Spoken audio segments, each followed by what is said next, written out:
Hello, students. Good afternoon.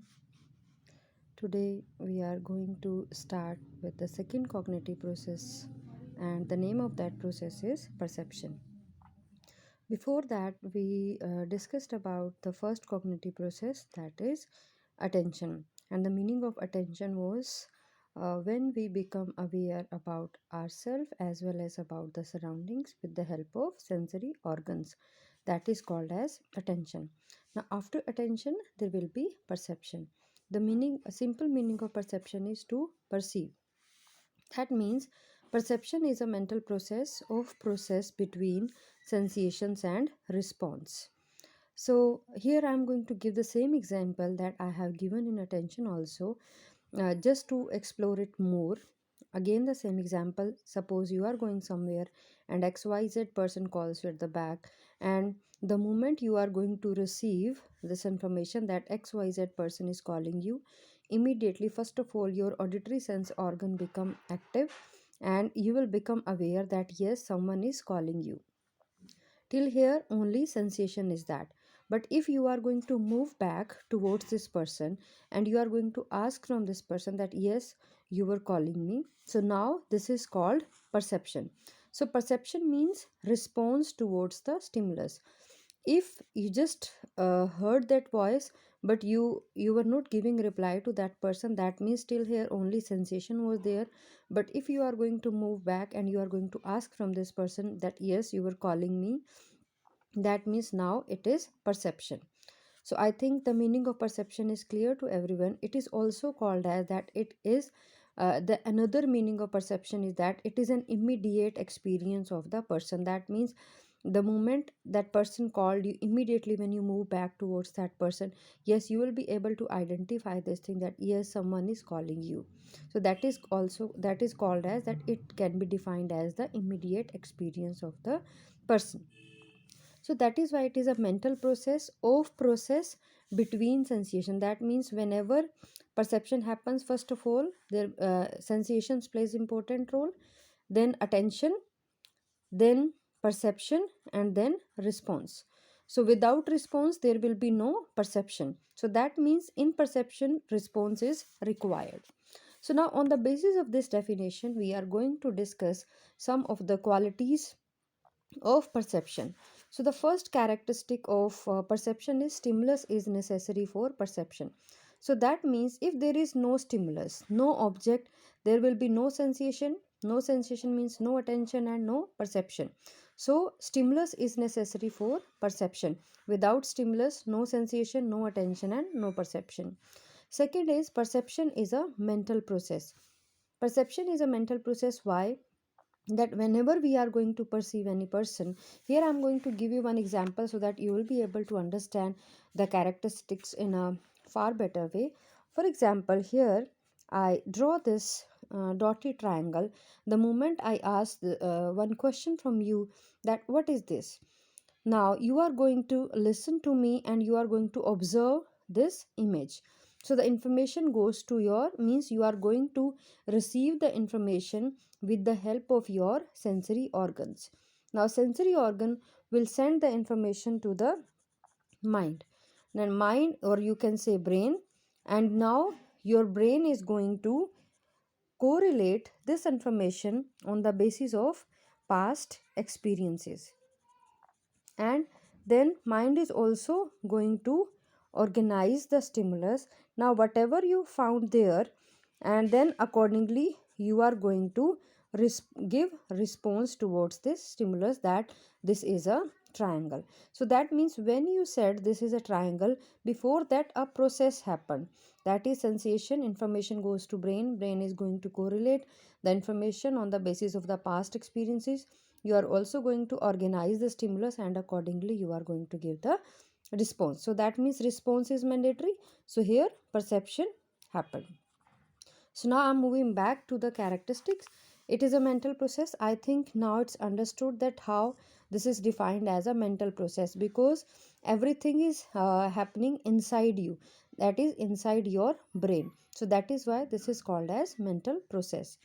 then it is based upon past experiences.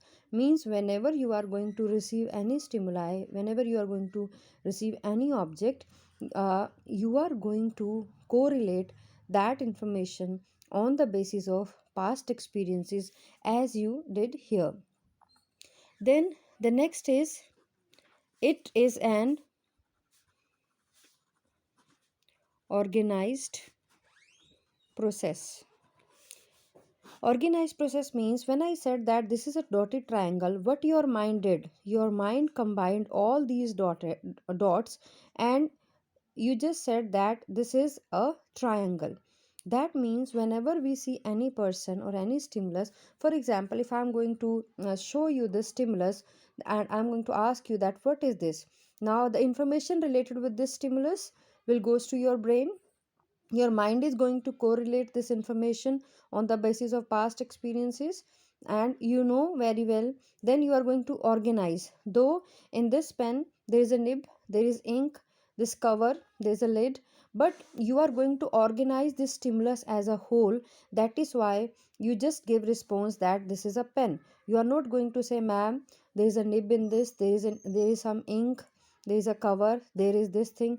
You are just going to organize the stimulus in a complete form, and accordingly you are going to give me the reply.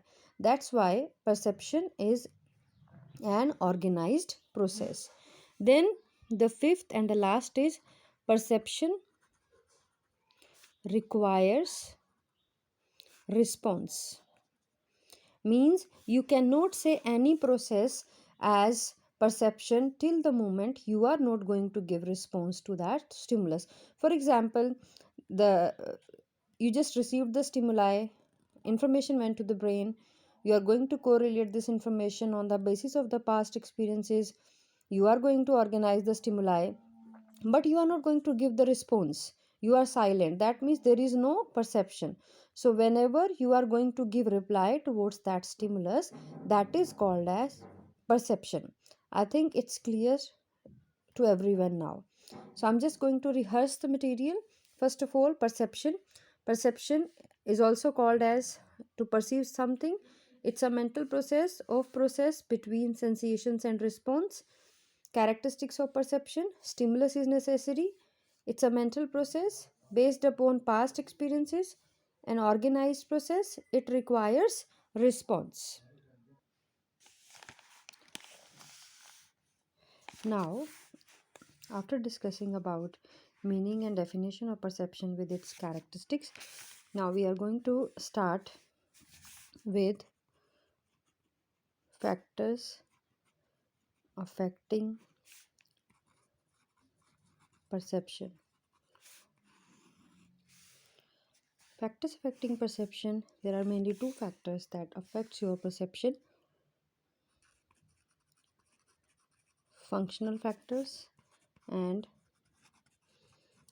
structural factors. Functional factors are the factors that are related with the functions of human. Structure factors are the related with the object. Functional factors that are going to affect your perceptions, that are include your mindset, past experiences, your interest, need, your beliefs, and your training. We are going to discuss all these factors one by one. So, first of all, factors affecting perception means, why am I going to perceive that stimulus? What is the reason? What are the factors that are going to affect my perception? So, these includes two factors, functional and structural. Functional factors includes the factors related with the functions of the human mind. Means what is inside me, that what is the thing that is motivating me to pay attention towards that stimulus or give response towards that stimulus. The first thing is mindset. Mindset means what kind of mindset I have. For example, in the daily routine, you go to the college and then you come back, and the whole day you just complete your studies and all, each and everything. In the evening you come back to your room. On a particular day, you uh, you are going to the college, and now today you have one mindset that today, after the college, you will go to the market to buy a dress for you. Now, because today your mindset is different as compared to the others day, so now the whole day your perception is going to be different. You are going to wait for the uh, evening, and in the evening, whenever you are going to observe any person, whenever you are going to open any social media site, your whole perception will be on dresses, trends, colors, patterns, because today after the college you are going to buy a dress for you. So that means whatever kind of mindset you have, that is going to affect your perception. Then the next is the past experiences. Past experiences I have already cleared in the last, that yes, whenever I am going to perceive any stimuli, my mind is going to correlate that information on the basis of the past experiences, and accordingly I am going to perceive that stimuli. Interest. Our interest also affects our perception. For example, if right now, or if you are in any class and you are paying attention in that classroom because you are feeling like you have interest in that particular topic, and then accordingly you are going to give response to the teacher also, that ma'am, yes, means the teacher will also be able to find out that yes, you are feeling interested, because the way you nod, the way your gestures, postures, you are going to express yourself, you are going to ask some questions from the teacher regarding that topic. This shows your interest. So that means interest is also one of the most important factor that is going to affect your perception. Yes, we pay attention, we are going to perceive any stimulus on the basis of our needs also. Needs means whatever type of needs we have in our life. If you are hungry, your perception is going to towards the restaurants or the food items. If you feel like there is an urge of going to the washroom, then your whole perception will be on find out the washroom. So that means we are going to perceive the stimuli on the basis of your needs also. Then belief system. Whatever belief system you have in your life, that are also going to affect your perception. For example, you are going somewhere, and you found just that some people, they are standing in a group and they are talking about some particular thing, and you have same kind of belief system for that. It may be that your perception is going towards that group because of your belief system. Then yes, your training also affects your perception.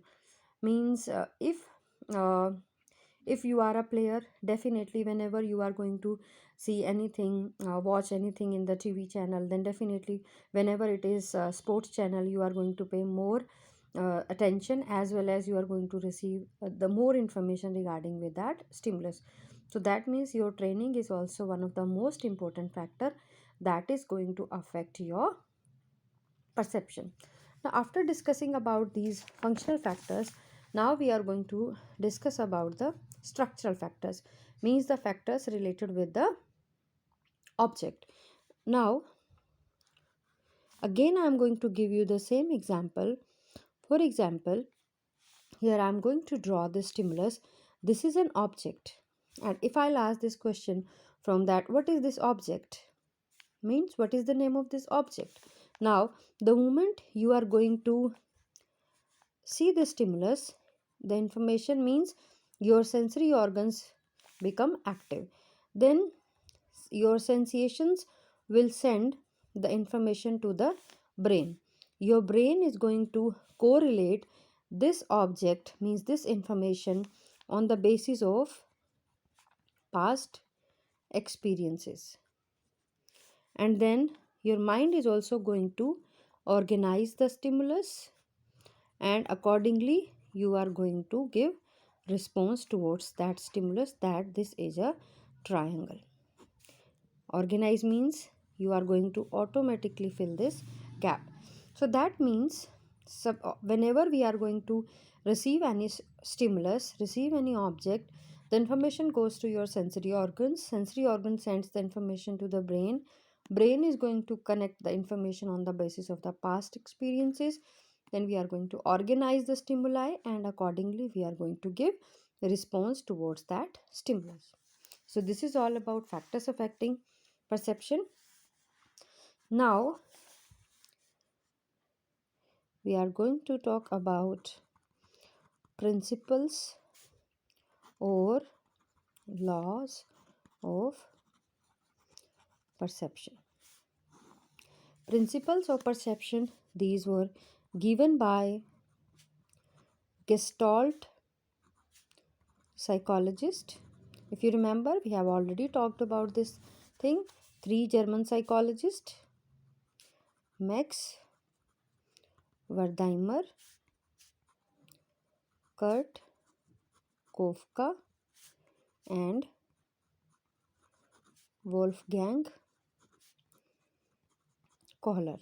So these three were German psychologists, and they took this Gestalt word from German language, which means wholeness. So on the basis of this Gestalt word, they gave two main principles of perception. One is law of whole, and second is law of figure and background. Now, the law of whole we have already discussed in this schools of psychology. Law of whole says that whenever we receive any stimulus, we perceive that as a whole, not in parts.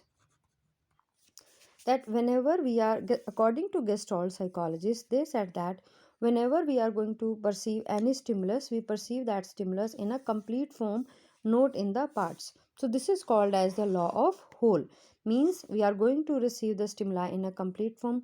Like I have already given you the example that this is a pen, and you are not going to say that there is an ink and there's this thing. No, you just receive the stimulus in a complete form. Then the second law is the law of figure and background. Law of figure and background says that whenever we perceive any stimulus, we perceive that stimulus on the basis of one law, that is figure and background. For example, right now, if I'm going to ask this question from you that in this register, what is the figure and what is the background? So this page is a background, and the material that is written over here on this page, that is called as figure. I think this is clear to everyone that what is the difference between figure and background. Background is always at the back side, figure is always at the upside, and figure is more clear as compared to the background.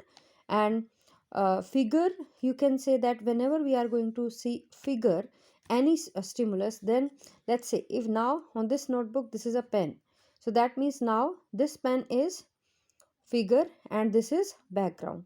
And same thing happen, this is pillow and this is, now right now this pillow is background and this register is figure. So I think the difference between figure and background is clear to everyone. So this is about the principles or laws of perception. Now we are going to move towards the last topic of this topic, that is errors of perception. Till now we discussed about the normal perceptions. Now we are going to talk about the abnormal perception. Means every time our perception cannot be normal. Sometime when I am receiving any stimuli, sometime when I am perceiving any object, it may be that I can conduct some errors in that, and that is called as errors of perception. And errors of perception is of two types: illusion and hallucination. Illusion.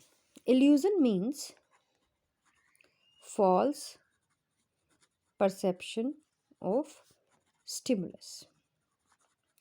In illusion, there will be a stimulus, but I am going to receive this stimulus in a wrong way.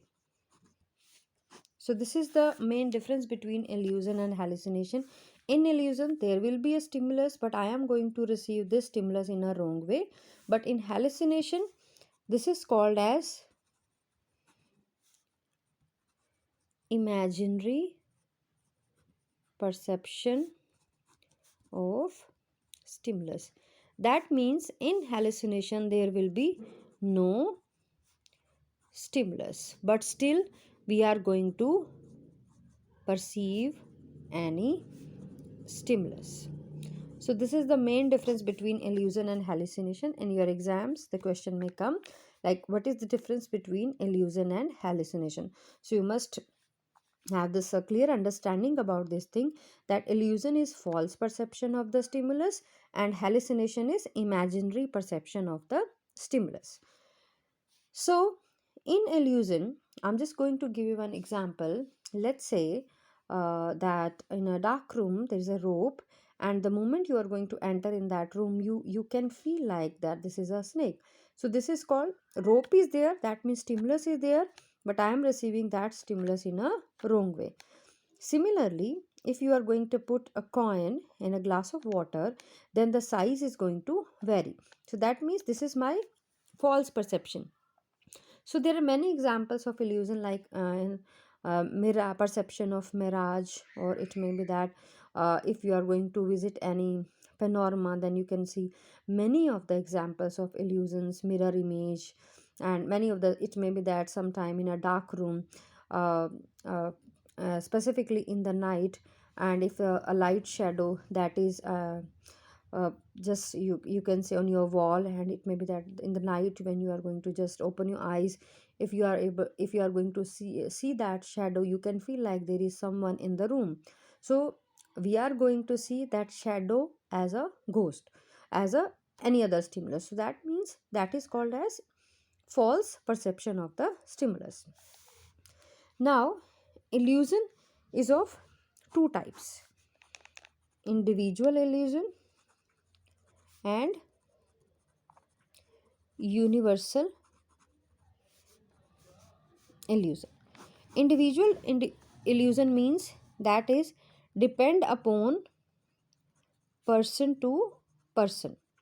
Means you cannot say that in the dark room, if you are going to see a rope as a snake, that happens with everyone. So such kind of illusion is called as person to person, means individual illusion. Universal illusion means that happens to everyone.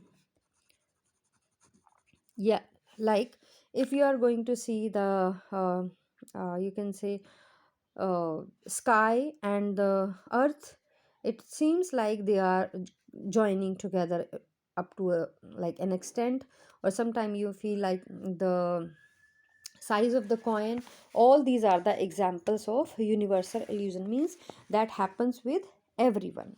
So this is about illusion. Now hallucination. Hallucination means imaginary perception of the stimulus, means when there is no stimulus but I am perceiving any stimulus over there. So perception of ghost means you are saying that xyz person is saying that yes, there is a person in front of me, and but rest of the people, they are not able to see that person. That means this person is having hallucination.